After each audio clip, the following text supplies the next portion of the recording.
À l'heure du design centré utilisateur, il est très simple de prendre pour acquis chaque parole issue de ceci. Mais est-ce vraiment une bonne solution? Ne devrions pas arrêter de les écouter? On en parle tout de suite dans Parlons Design.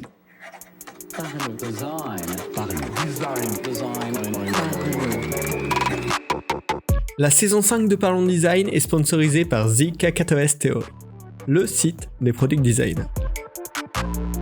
Salut, c'est Romain Pinchna, bienvenue dans Parlons Design pour un petit épisode qui ne va certainement pas mettre tout le monde d'accord. On va parler de pourquoi il ne faut pas tout le temps écouter ses utilisateurs. Alors, aujourd'hui, c'est vraiment une philosophie très ancrée avec l'UX, le design centré utilisateur, c'est deux choses qui vont beaucoup ensemble et on a souvent tendance à dire que l'utilisateur a les clés. L'utilisateur a la bonne parole.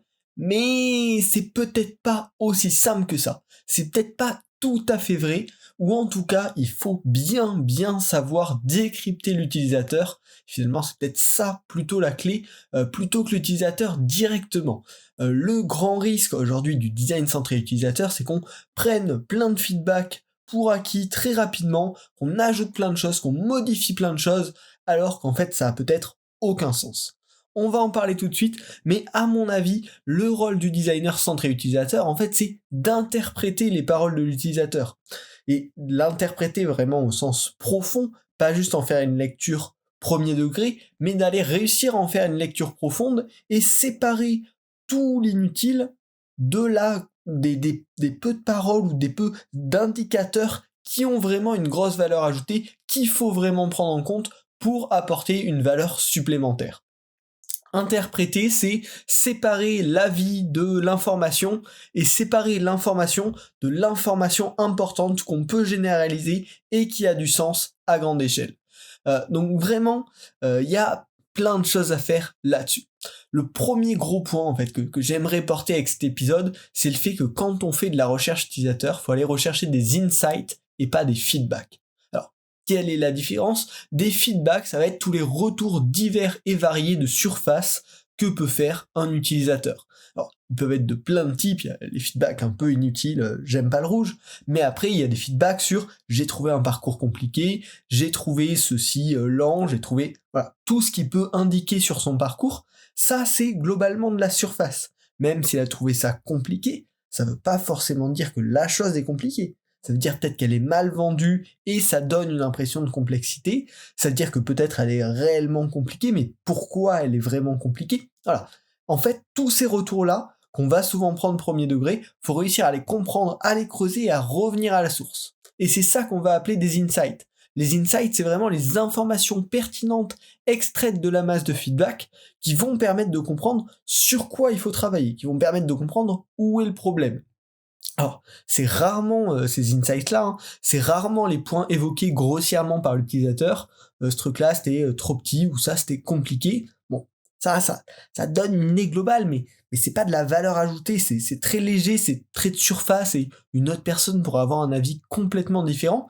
Mais c'est souvent plutôt des détails qui sont peu évoqués ou évoqués de manière très indirecte par l'utilisateur, mais qui sont au cœur du problème. Si ça se trouve, en fait, pourquoi elle a trouvé ça compliqué, c'est parce que le modèle mental du processus correspondait pas à ce qu'elle attendait, ou était pas cohérent avec le reste de l'application. Ça, c'est quelque chose que les utilisateurs vont rarement évoquer en tant que tel, mais qu'on va pouvoir peut-être décrypter dans leurs paroles ou dans les petits détails qui vont montrer qu'en fait, c'est qu'ils s'attendaient pas à ça. Ou peut-être qu'on a mal compris leurs besoins, voilà. Plein de choses comme ça. Les utilisateurs vont jamais le dire, mais on va pouvoir le comprendre dans leur manière d'agir, dans leur manière de parler, et c'est ça les vrais insights. C'est ces petits indicateurs précis, un peu plus hauts dans les termes de construction d'une interface, qui vont nous permettre de comprendre où est-ce que ça bloque et qu'est-ce qu'il faut vraiment retravailler, et pas faire du fignolage, de l'ajustement pour essayer de correspondre un petit peu mieux aux besoins. Il faut vraiment comprendre le cœur, le problème à la racine. Et en fait, c'est ça notre valeur ajoutée de designer dans le monde du design centré utilisateur, c'est de réussir à interpréter les bons feedbacks pour les transformer en insights puissants et arrêter de juste écouter tous les avis de tous les utilisateurs. C'est pas comme ça qu'on va réussir à avoir une interface qui fonctionne, qui répond parfaitement à un besoin, et on a beaucoup plus de chances d'avoir un ramassis de fonctionnalités qui, finalement, répondent à peu près aux besoins, mais répondent clairement pas de manière optimale. Alors, bon, là je suis bien gentil à agresser comme ça les retours utilisateurs, mais finalement, est-ce qu'il y a une méthode qui pourrait nous permettre de mieux utiliser ces retours utilisateurs? Alors, bien sûr, en tout cas, j'ai quelques conseils à vous donner là-dessus. Ils sont sujets à débat, hein, comme tous les épisodes de ce podcast. Je vous invite à venir en discuter si vous n'êtes pas d'accord. Mais le premier conseil que j'aurais à vous donner, c'est utiliser les utilisateurs pour découvrir des problèmes et non pas des solutions. Souvent, tous les problèmes qui vont être pointés, ils vont pousser vers une solution un petit peu automatique. Et si on arrive assez à remonter à la racine du problème, on va se rendre compte que la solution automatique n'était pas du tout la bonne. Donc ça, on va pouvoir le faire en analysant le comportement pour voir ce qui les bloque. Au-delà des paroles, au-delà de ce qui peut être exprimé, faut réussir à être un petit peu derrière, à comprendre comment la personne en est arrivée là. Il y a aussi un point hyper important là-dessus, c'est que souvent les tests utilisateurs qualitatifs, on les fait avec 5, 6 utilisateurs. Ça, c'est pas du tout représentatif en termes d'échantillon. Statistiquement, ça veut rien dire. S'il y a 3 personnes sur 5 qui rencontrent un problème, ça ne veut pas dire qu'il y a un problème. Ça peut être totalement le hasard. Donc c'est à vous de prendre ce recul-là aussi et d'analyser la situation et de déterminer si le problème est réel ou si c'était purement du hasard. Encore une fois, ces tests-là, ils sont là pour voir est-ce qu'il y a potentiellement des problèmes. Plein de petits points variés vont être révélés. Maintenant, c'est à vous de faire ce travail d'analyse grâce à votre expérience de est-ce que ça c'était vraiment un problème ou pas. Et des fois, quelque chose qui va être pointé par un seul utilisateur va en fait être un problème beaucoup plus clé qu'un problème qui a été montré par 3 utilisateurs. Tout simplement parce que sur un échantillon de cette taille-là, c'est absolument pas représentatif. Et donc, il y a besoin de ce travail d'analyse du designer pour comprendre quels sont les vrais problèmes, quels sont les vrais points de fond qui doivent être réglés. Et également, si on veut terminer sur cet aspect de comment on va venir découvrir les problèmes et pas uniquement les solutions, souvent, la première analyse est tout le temps trop surface. Va falloir réussir à comprendre, à creuser un petit peu, à aller derrière la demande émise ou le problème visuellement rencontré par l'utilisateur pour trouver la source. Comme on en parlait tout à l'heure, est-ce que c'est le modèle mental? Est-ce que c'est une habitude qui est cassée? Est-ce que c'est... comprendre pourquoi on en arrive à ces blocages-là, et c'est rarement uniquement parce que le bouton est trop petit. Si l'utilisateur le trouve pas, c'est probablement parce qu'il y a un problème plus profond dans le parcours. Donc ça, c'était le premier conseil pour mieux gérer les retours utilisateurs. Cherchez vraiment uniquement des problèmes, la source des problèmes, et pas essayer de trouver rapidement des solutions dans les retours des utilisateurs. Le second point, c'est d'aller faire des tests statistiques à grande échelle pour tester la qualité des solutions.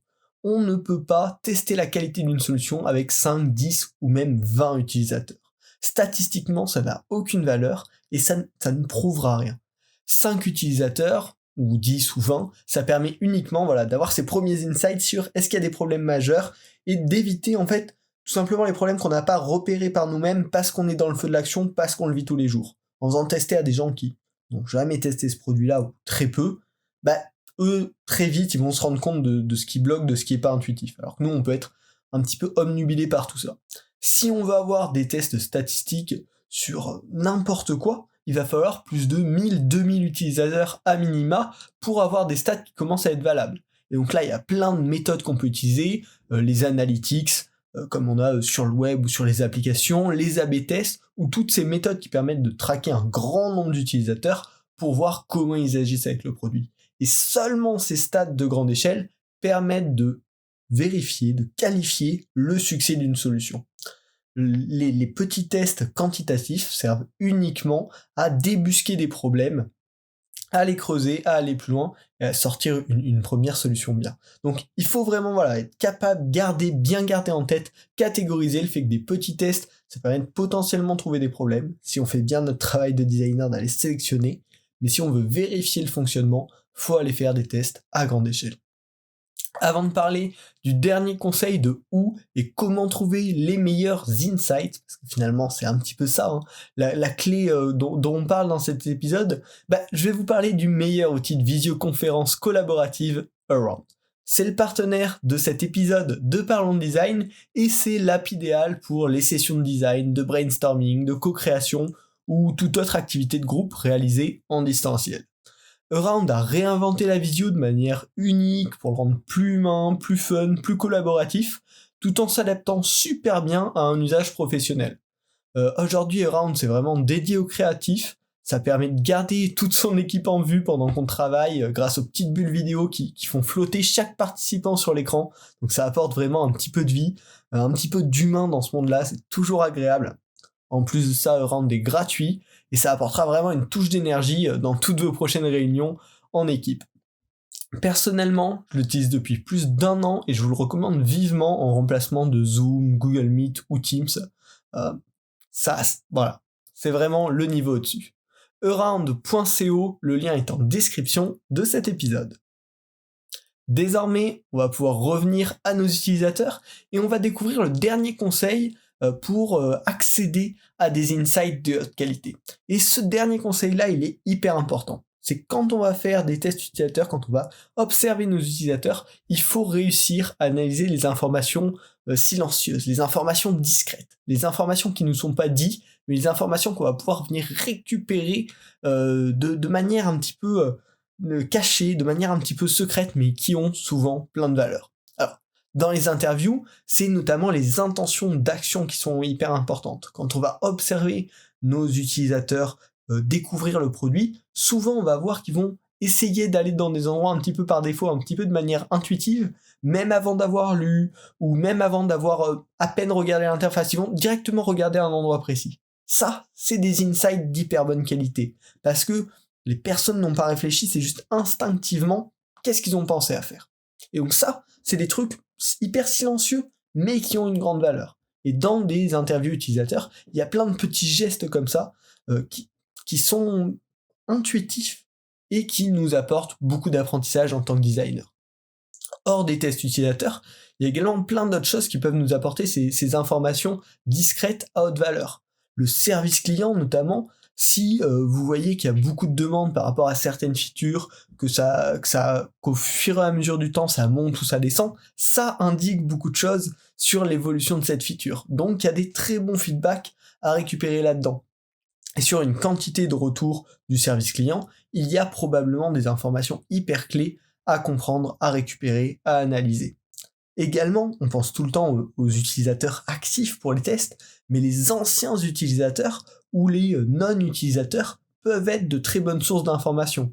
Comprendre la raison pour laquelle quelqu'un n'a pas utilisé le produit ou quelqu'un a quitté le produit, ça peut être une très bonne clé pour comprendre qu'est-ce qui serait intéressant d'intégrer pour de vrai dans le produit. Pas la millième feature qui serait un point bonus sympathique, mais vraiment la feature dont les gens ont besoin, que les gens recherchent et ne trouvent pas encore. Et encore là, c'est à prendre avec extrêmement de pincettes. De un, parce que c'est pas parce que quelqu'un dit qu'il est parti ailleurs pour telle feature que c'est parce qu'il manque cette feature dans votre produit. Bien évidemment, il faut remonter à la source du problème, comme tout le temps. Et également, c'est pas parce que quelqu'un n'a pas utilisé votre produit que vous voulez qu'il utilise votre produit. Peut-être qu'il ne faisait pas partie de votre cible, juste votre produit ne répondait pas du tout à son besoin, et dans ce cas-là, c'est pas nécessaire du tout d'intégrer ces features-là. Voilà, faut faire attention avec ces sources d'informations-là, mais toutes ces sources qui sont non dites peuvent avoir de l'intérêt, parce que c'est là où finalement on va les creuser tout au fond assez rapidement.